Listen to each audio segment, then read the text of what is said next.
Hi everyone. ఈరోజు నేను చెప్పబోయే కథ సంతృప్తి. పూర్వం ఓ వ్యాపారి దగ్గర ఓ గాడిద ఉండేది. బరువులు మోసేందుకు వ్యాపారి ఆ గాడిదను ఉపయోగించేవాడు. ఆ వ్యాపారి తన ఇంటి ముందు ఉన్న పాకలో ఆ గాడిదను ఉంచేవాడు. ఆ పాక పక్కనే ఉన్న ఓ చెట్టు మీద పిచుకల జంట జీవించేది. ఓ రోజు అవి రెండూ గాడిదకు విచారంగా కనిపించాయి. పిచుకలు, ఎందుకలా దిగులుగా ఉన్నారు? కారణం ఏంటి అని అడిగింది గాడిద. ఏం చెప్పమంటావు మిత్రమా, మేం కట్టుకున్న గూడు నిన్న గాలివానకు కూలిపోయింది అని ఆ బుజ్జి పిచుకలు బాధగా చెప్పాయి. ఓస్ అంతేనా, నా పాకలో గూడు కట్టుకోండి, ఎన్ని గాలివానలు వచ్చినా ఏమీ కాదు అంది గాడిద.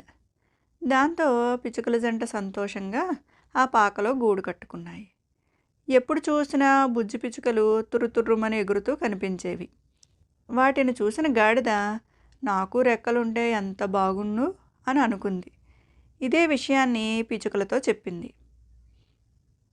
మీకు ఎంచక్కా రెక్కలున్నాయి, మీరు ఎప్పుడు కావాలంటే అప్పుడు స్వేచ్ఛగా విహరిస్తున్నారు. జీవితం అంటే మీదే, నా బతుకంతా నా యజమానికి సేవ చేయడానికే సరిపోతుంది అంది గాడిద.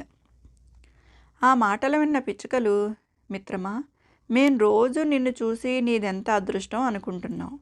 నీ యజమాని నీకు సమయానికి ఆహారం నీళ్లు ఇస్తున్నాడు. మాలాగా తిండి గింజల కోసం రెక్కలు ముక్కలయ్యేలా ఎగరాల్సిన పని లేదు. ఉండటానికి గూడు కట్టుకోవాల్సిన అవసరమూ లేదు. నిన్ను నీ యజమాని కంటికి రెప్పలా కాపాడుతూ ఉంటాడు. మమ్మల్ని చూడు, ఏ పక్క నుంచి ఏ గద్ద వచ్చి తన్నుకుపోతుందో, ఏ దిక్కు నుంచి ఏ పిల్లి వచ్చి తినేస్తుందో అని మాకు క్షణక్షణము భయమే. ఇంత దీనంగా బతుకుతున్న మమ్మల్ని చూసి నీ జీవితంతో నువ్వు అసంతృప్తి చెందుతున్నావంటే మాకు నిజంగా ఆశ్చర్యంగా ఉంది అన్నాయి. అప్పటి వరకు పిచుకలతో తనను తాను పోల్చుకుని బాధపడిన గాడిదకు వాస్తవం ఏంటో తెలిసి వచ్చింది. ఆ రోజు నుంచి సంతృప్తిగా బతకడం అలవాటు చేసుకుంది గాడిద. ఇది పిల్లలు ఈరోజు కథ. రేపు ఇంకో కథ చెప్పుకుందాం.